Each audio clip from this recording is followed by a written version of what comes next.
Here's the grid for round 7 of the Porsche Carrera Cup Great Britain at Knockhill. Gus Burton inheriting pole after Matty Graham's best lap was taken from him because he didn't slow down under yellows in the qualifying session. So Burton on pole for the first time. Cian Dewis, the championship leader, alongside for Team Parker. Then Graham demoted to 3rd. Adam Smalley, a race winner at Donington, 4th. Will Martin is alongside the championship leader in Pro-Am, Charles Rainford, on the 3rd row. Then it's Theo Edgerton and Josh Malin alongside. Josh being welcomed back to the championship. Ollie White starts from the next row alongside Mika Stanley, Jake Giddings and Nathan Harrison, who was a birthday boy yesterday. Ross Wiley in a different car this weekend. More on that to follow. Ryan Ratcliffe starts alongside for Team Parker. Then it's Hugo Ellis and Mark Radcliffe on row 8. Will Aspin and Charles Bateman next.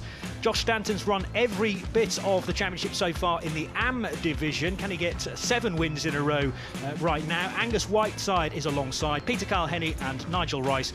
And Dom Bastion, at 76 years old, competing in his first race in this championship.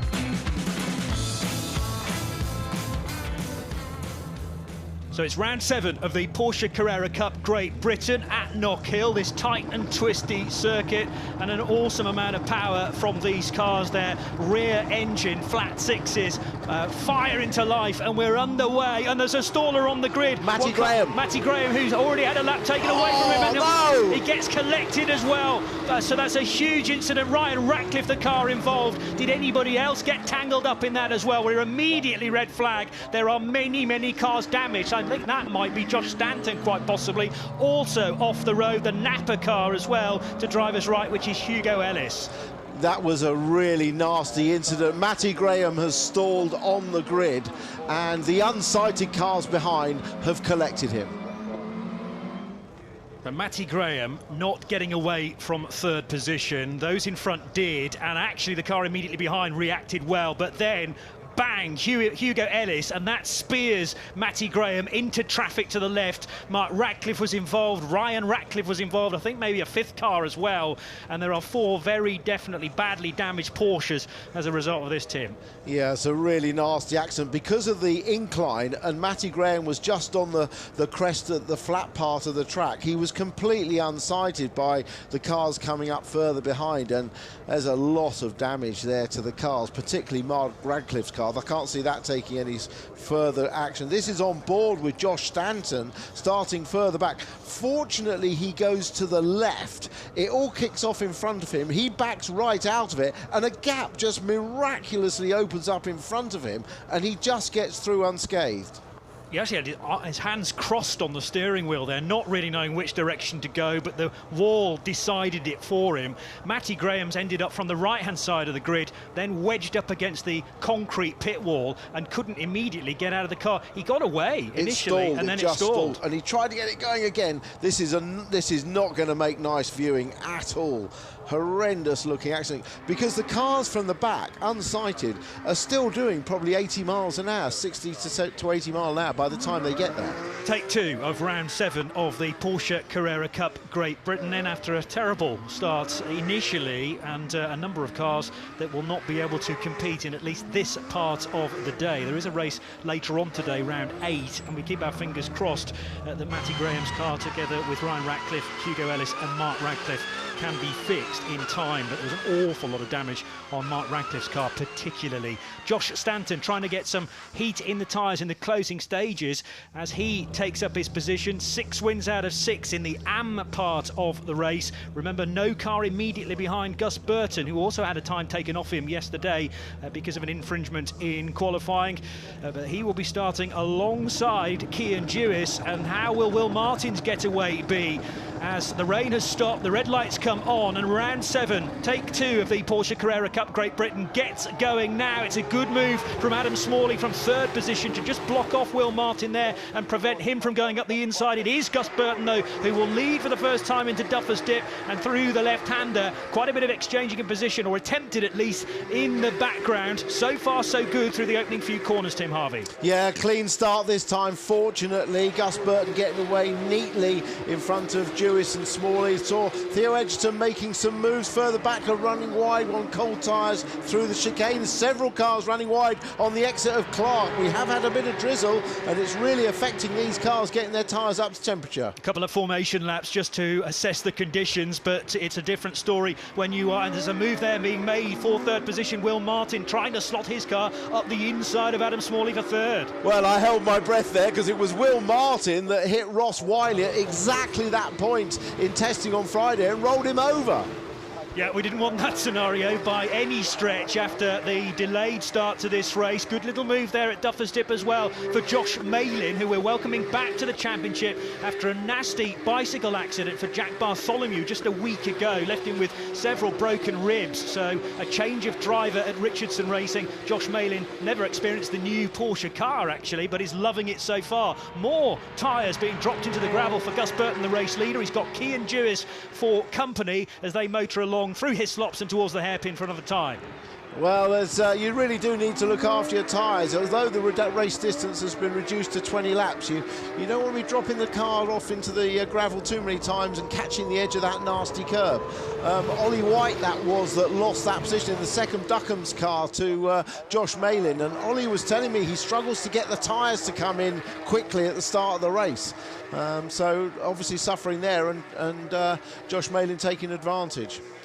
Bit of movement there as they approached the chicane. You cannot afford to lose time, though, in the early stages. But this a 20-lap race now rather than the scheduled 32. So has everybody kind of mentally thought we can push a little bit harder in the early stages of this race? But it's a dangerous game to be playing. Gus Burton, who thought he might be starting this race in third position from the initial qualifying times yesterday, vaulted to the front, hasn't won on a race so far this season. So this could be a first. In fact, he's not finished on the podium so far in the opening 6 races. Getting very condensed into the hairpin. Josh Stanton well placed in the AM category. He's still leading that with Nigel Rice second, but there's the buffer zone of Charles Bateman between them. Yeah, as you saw there down at the hairpin, it's actually first gear for these cars. Right down into bottom gear to get a good exit there. No ABS or traction control on these cars, so in first gear you have to be careful not to light the rear end up coming out of that hairpin. So it's nose to tail, line astern through the chicane, but the car's tyres regularly leaving the ground. Good lap that after 3 circuits now for Gus Burton as the fastest lap of the race. He is building a tidy little lead. It's not quite at a second, but he's got it to 3/4 of that. And Cian Jewis, who has been a race winner on one occasion, leading the championship coming into Knockhill and race 7, with not an answer so far to Gus Burton's pace. There has been a further progress, though, for Josh Malin, who's now got ahead of the Pro-Am leader, Charles Rainford. So in Pro-Am, Josh Malin gaining the spot as mentioned. That doesn't change the order in Pro-Am, but Rainford, I think, actually giving Malin ample room to squeeze by at the hairpin. So, again, being pressurised all the way, coming out of Clark's corner, and they're overlapping in the braking area. Will Martin maybe outside-inside trick if he can get the car nice and tight on the exit. But what this is doing is drawing in cars behind as well. So Theo Edgerton fancies a bit of it, as does Josh Malin, who's been scything his way up the order. Yeah, as you say, Josh Malin loving getting back into Porsche Carrera Cup, and his first experience of the 992 iteration of the GT3 Cup car, which is being raced now this year, and what a fantastic beast of a car it is. There is definitely a cork in the bottle right now, and it is Adam Smalley who, whether he's struggled with how the car's been set up heading into this race, or it's just how it's developed over the first 6 or 7 laps, but he's driving in the mirrors, make no mistake about it. And Will Martin is trying to assess where his best chance to overtake is. Door is slammed firmly in Will's face, though, at the hairpin, and Edgerton well and truly with them now, and we'll have 4 cars nose to tail as they head across the line. Josh Malin, these are all pro runners, are together, and Charles Rainford not very far from getting involved as well, from 7th place overall. Yeah, warning flag for Smalley for track limits already, so that's early black and white flag, so that's early in the race to be getting a warning. Just watching the cars through the chicane, and it appears that Will Martin, look how much a better line he has coming through the chicane. He flicks it to the right, takes a bit more of the right-hand curb, and that allows the car to be a bit straighter when it lands. He's definitely got a better line.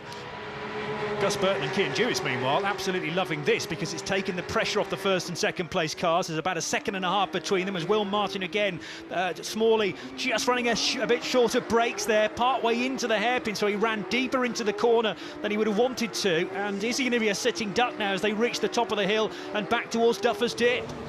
Problem for Will Martin and anyone else actually is on that approach to that final hairpin. There's a patch of oil or coolant. Oh, spinner there.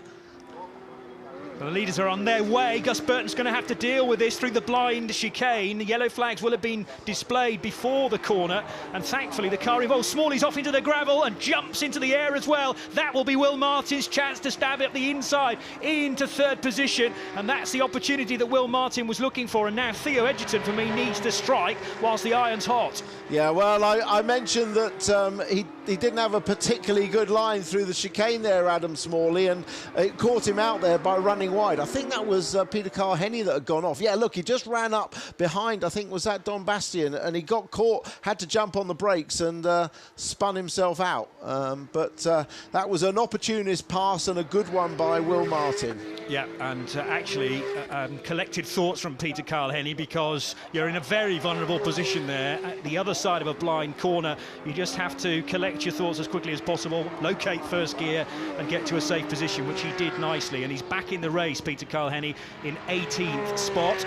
Gus Burton coming out of Clark's corner through the kink at Hislops and back towards the hairpin for the 11th time now, and an even bigger lead, 1.8 seconds over Cian Jewis. What about this little lot though, heading towards the hairpin? Will Martin, the first of those cars, and now up the inside his teammate will go. So Edgerton being challenged by Josh Malin. There's a bit of hip and shoulder coming out of the corner as well, but Josh Malin will have the inside line as they head across the line and back towards Duffers Dip. Yeah, great pass there. He's got that done. Look, he's got the inside and he's through before Duffers. Very nice pass indeed. So yeah, more places gained for Josh Malin, who's working his way up the order, and he hasn't raced in this championship since last year when it was a different car. He qualified in 8th place, turned that into 7th because of the absence of Matty Graham and his damage after the initial start to this race, which was immediately red flagged, sadly. But Josh Malin now up to 5th place and could well challenge Adam Smalley before the end of it. Will Martin just starting to focus on opening the gap out, though, to the 4th place car. It's up to 2 or 3 car lengths now. Definitely a big queue has developed behind. Ollie White maybe with a chance to squeeze ahead of Charles Rainford in the next few laps.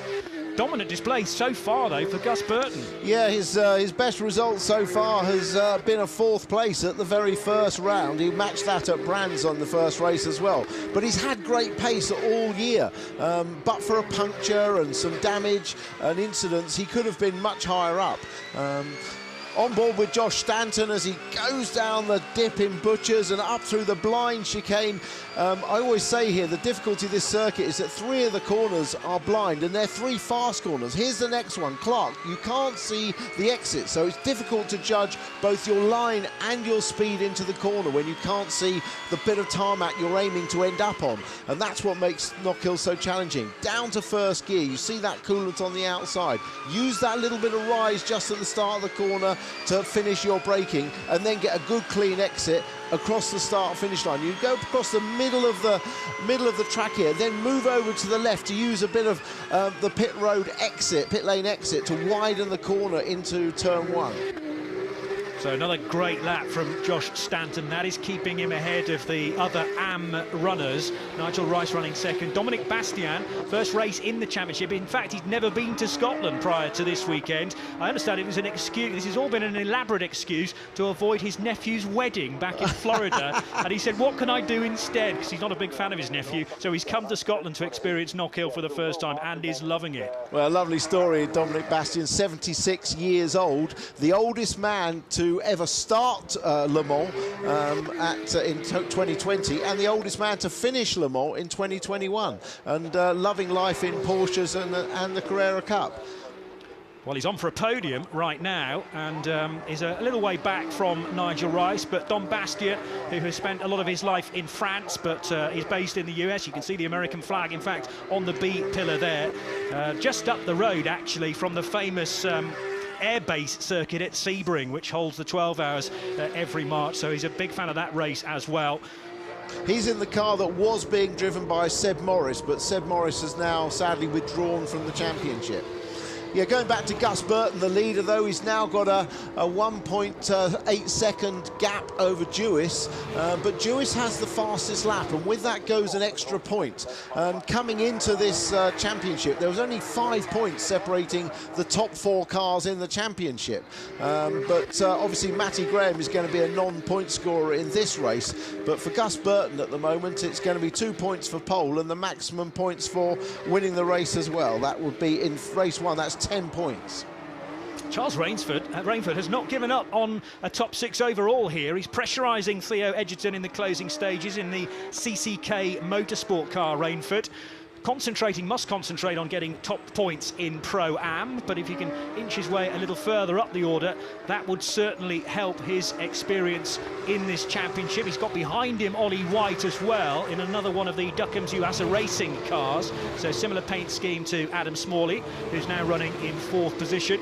So Edgerton, Rainford, White for 6th, 7th and 8th heading into the first corner. Yeah, another fine performance by Charles Rainford, running, you know, comfortably ahead in the Pro-Am category, 7th overall, right between 2 very well-established pros, Edgerton and White.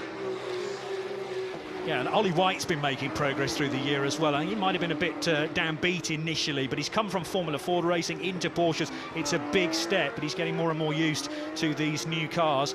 Gus Burton, top rookie as well, because he leads the race, and it's almost by 2 seconds now as he ticks off 17 laps in this 20-lap affair. Yeah, lap time just dropped off a little bit, about 3/10 from the ideal. These cars really hit their sweet spot at about lap 7, lap 8, so they've had the best out of their tyres. So I don't expect that fastest lap to change. A little bit of debris at the chicane, but really neat, tidy driving by Gus Burton. One thing that's changed this weekend, he's got a new engineer. He's got the infamous Frank Funk here, who was the engineer for Dan Camish back in Redline Championship winning days.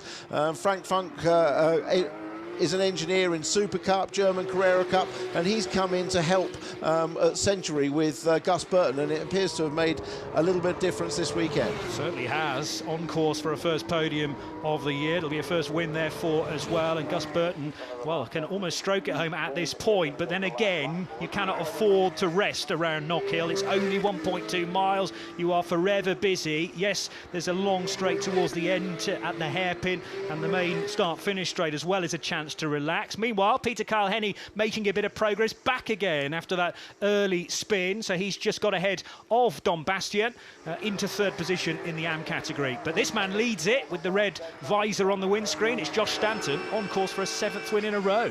Yeah, he's really dominating this class, isn't he? And he's driving comfortably. 3rd gear, look down through and up through the chicane, holding 3rd. Then he'll pull 4th on the run to Clark. You can see the gear indicator directly in front of him. Butterfly type steering wheel on these cars with various buttons on the steering wheel for pit lane speed, etc.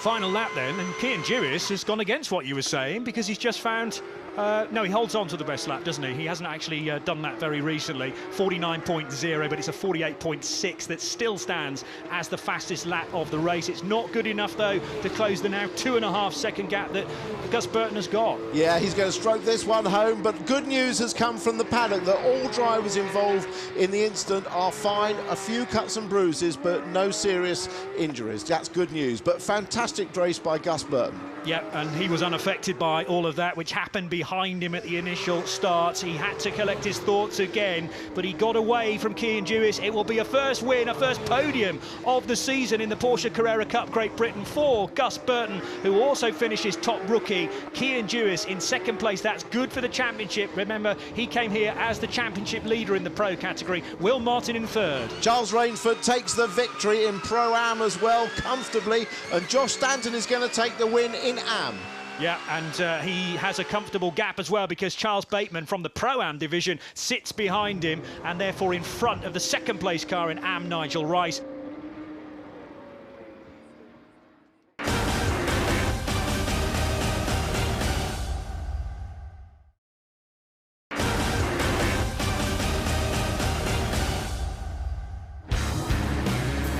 we're underway, and there's a staller on the grid. Matty Graham, who's already had a lap taken away from him, and no! he gets collected as well. So that's a huge incident. Ryan Ratcliffe, the car involved. Did anybody else get tangled up in that as well? We're immediately red flag. As the rain has stopped, the red lights come on, and round 7, take 2 of the Porsche Carrera Cup Great Britain gets going now. It's a good move from Adam Smalley from 3rd position to just block off Will Martin there. It is Gus Burton, though, who will lead for the first time into Duffer's Dip. The leaders are on their way. Gus Burton's going to have to deal with this through the blind chicane. The yellow flags will have been displayed before the corner, and thankfully the car evolves. Smalley's off into the gravel and jumps into the air as well. That will be Will Martin's chance to stab at the inside. It will be a first win, a first podium of the season in the Porsche Carrera Cup Great Britain for Gus Burton. So a first win of the year for Gus Burton and his Century Motorsport prepared car. Cian Dewis now leading the championship, and 2nd place points within that is certainly good when you're thinking about the long game. Will Martin finishing 3rd. He managed to overtake Adam Smalley in the race. Josh Malin making steady progress throughout, finishes 5th ahead of Theo Edgerton and Charles Rainford, who wins the Pro-Am category. He's ahead of Ollie White, Mika Stanley and Jake Giddings. Then it was Ross Wiley in the changed car for this weekend. Nathan Harrison, a birthday boy yesterday, finishing in 12th position. Angus Whiteside and Josh Stanton. Nick Stanton finishing as the winner in the AM category for the 7th time this year. Charles Bateman 15th, ahead of the other podium finishers in AM, Nigel Rice and Peter Carl-Henny. Dominic Bastian 18th, ahead of Matty Graham. Well, Matty Graham a non-finisher, and Ryan Ratcliffe equally so.